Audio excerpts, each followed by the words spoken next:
They sailed to the region of Garnasius, which is across the lake from Galilee. What verse? Verses 26, and we're going to go on to like 36. When Jesus stepped ashore, he was met by a demon-possessed man from the town. For a long time, this man had not worn clothes. He has not lived in a house. He had lived in the tomb. So basically, he lived in the graveyard. When he saw Jesus, he cried out and fell at his feet, shouting at the top of his voice, "What do you want with me?" Jesus, Son of the Most High God, I beg you, don't torture me. For Jesus had commanded the evil spirit to come out of the man. Many times it had seized him, and though he was chained hand and foot and kept under guard, he had broken the chains and even been driven by the demons into the graveyards. Jesus looked at him and said, "What is your name?" "Legion," he replied, because many demons had gone into him, and they begged him repeatedly to not order them to go into the abyss. A large herd of pigs was feeding there on the hillside. The demons begged Jesus to let them go into them. And so Jesus gave him permission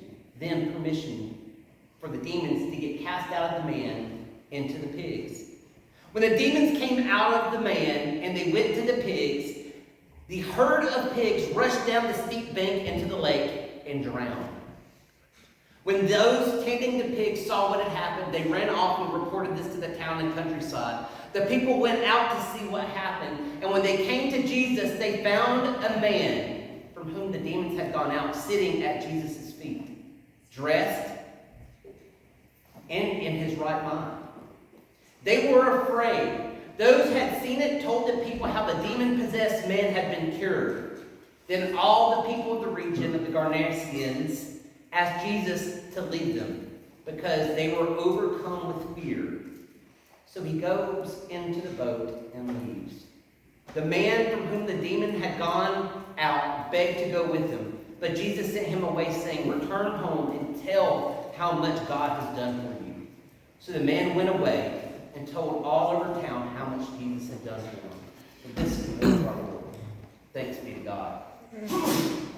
Bless you. Bless you, buddy. So, let me tell you a story. I have been all over the world.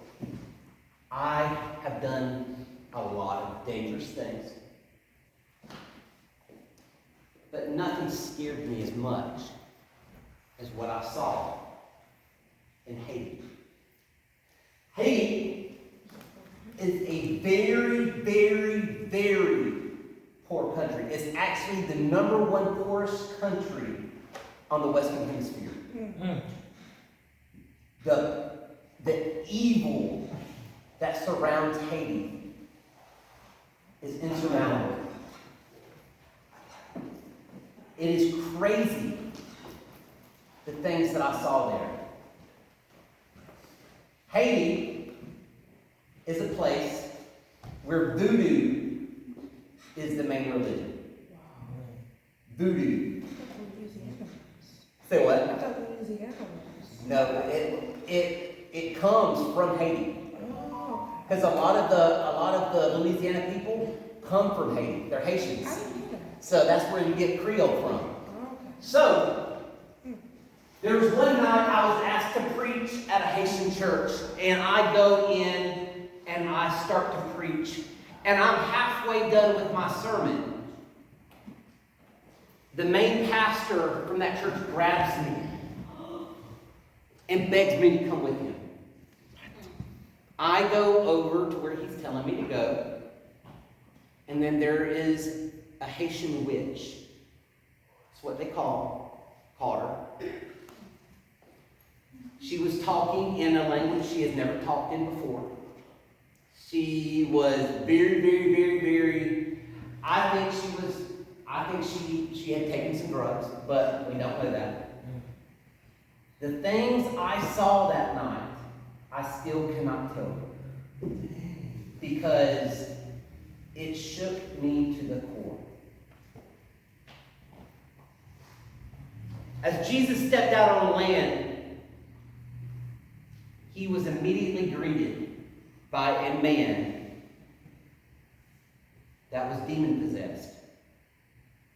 In our current society and culture, we don't want to talk about demons and the devil. The subject has become taboo. Okay? We want to believe that demons and evil things are of the past, part of ancient religions or uneducated explanations of unexplainable things in the world. We have become distrustful of religious healers and exorcists and spiritual counselors who pin every distasteful and wicked thing that happens in the world as evil and demons. We think things are too sophisticated to allow any evil force to have any influence on us. But let me tell you something.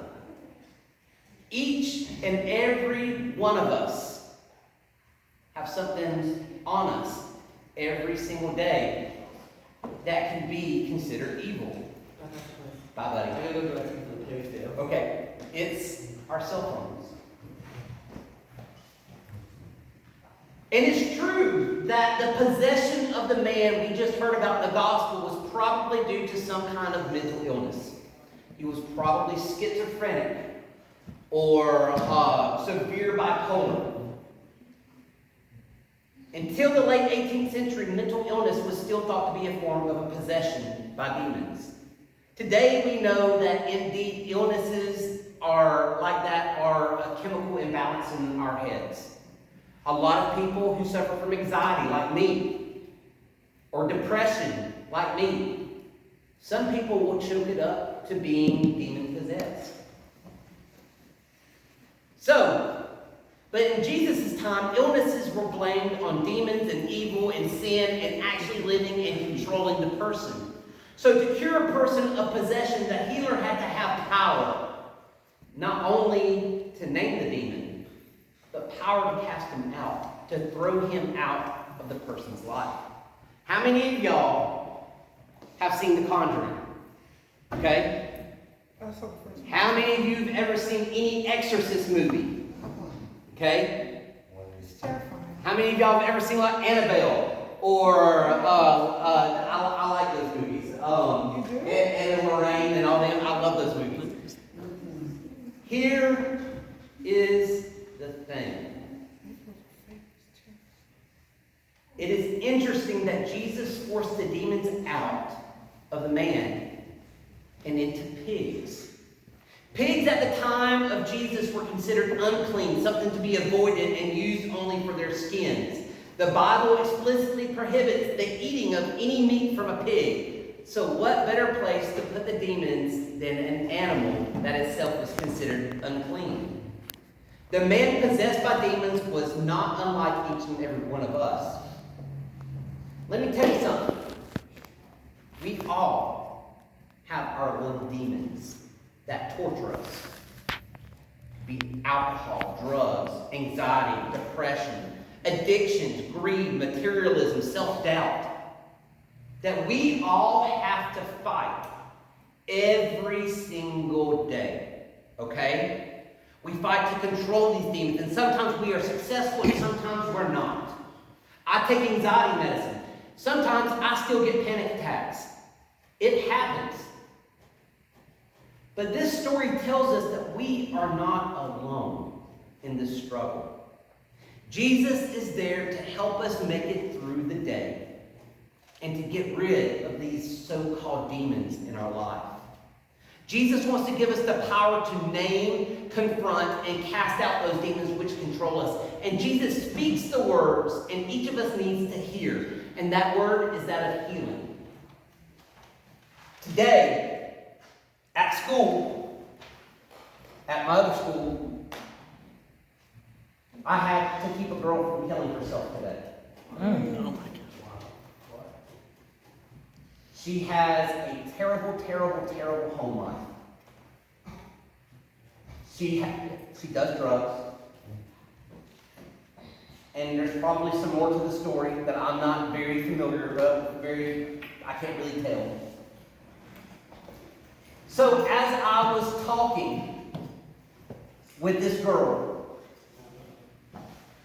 she broke down and she told me so much of why she was hurting. She has been raped.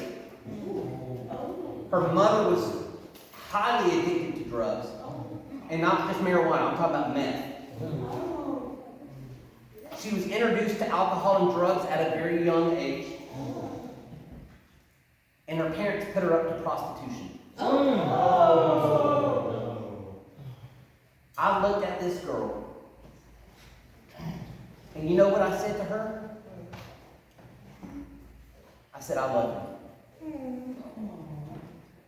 She looked at me like, why? Why would you love someone who's all up like this? I said, because you are a child of God. You are a child of God. And she started crying. She said, I don't think God loves me. He wouldn't have put me in this position otherwise. And I said, honey, that is not true. I said, we are all given different cards when we're born. Some of us are born in very rich families. Some of us are born in very poor families. Some of us have money. Some of us don't. Some of us have addiction problems. Some of us don't. Some of us have white skin. Some of us have black skin. Some of us are mixed. It doesn't matter. I said, there's always a way out. And not the way out that she was wanting. You see, life can be very hard. And sometimes life can be very easy. I told her she was taking the coward's way out. And she looked at me and she's like, I'm not a coward. And I said, then prove it. Let's live. Let's do good. I ended up having to get her to a hospital where she could get the mental help that she needs. That was an all-day ordeal. I'm drained. Because I have 4 children. How could any parent treat their child that way? Not everybody has it easy. This man that Jesus is talking to is demon-possessed. He has something a little bit more than a mental disability. Yes, he may have been doing alcohol, drugs, he may have had mental illness, he may have been addicted to something. But this man had demons. He didn't have one, he didn't have 2. Legion in the Greek word means millions. But this story tells us that we're not alone in this struggle. Jesus is here to help us make it through the day, through the problems that we have. Yes, I'm mentally drained. I prayed before I got here today that He would give me the energy to make this a kick-butt sermon. I don't know if you believe the demons are real or not.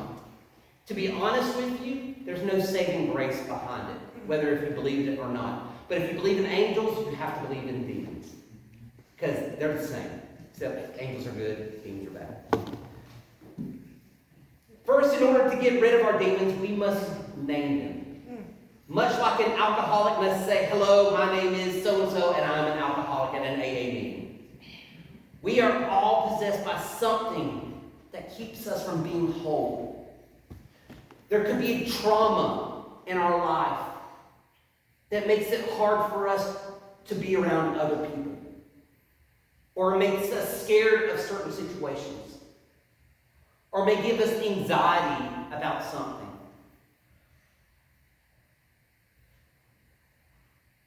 If we are honest with our